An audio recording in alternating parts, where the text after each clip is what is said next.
Hello everyone, I am Sourav and welcome on to our YouTube channel Tech Sourav. In today's video, I am going to show you how you can modify your drives in Windows. So without any delay, let's start our today's video. But before starting this video, if you never subscribe our channel, just subscribe must the channel and press the bell notification on all for the latest update from our channel. So without any delay, let's start our today's video. So friends, here I am on Windows 10. First, I will show you all drives in my computer. Here you can see we have three drives, C, D or E.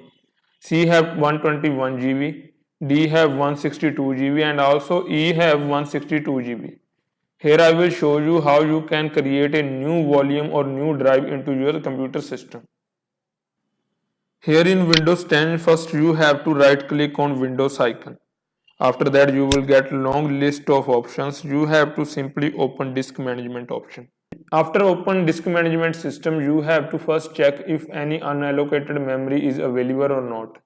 If you have any unallocated memory, that's good. Otherwise, you have to right click on any drive and click on shrink. After that, you will get these type of options.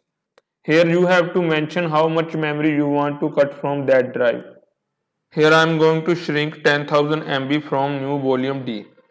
After that you can see we get new option named free space with 9.77 GB memory. You have to simply right click on it and select first option new sample volume. After that you will get that type of dialog box.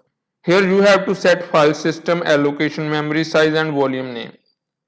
Here I am allocating all free memory to this volume.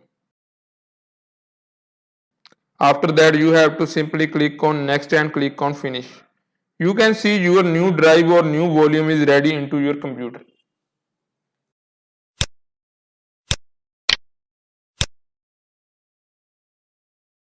So that's enough for our today's video. Don't forget to like this video and also subscribe this channel. Thanks for watching.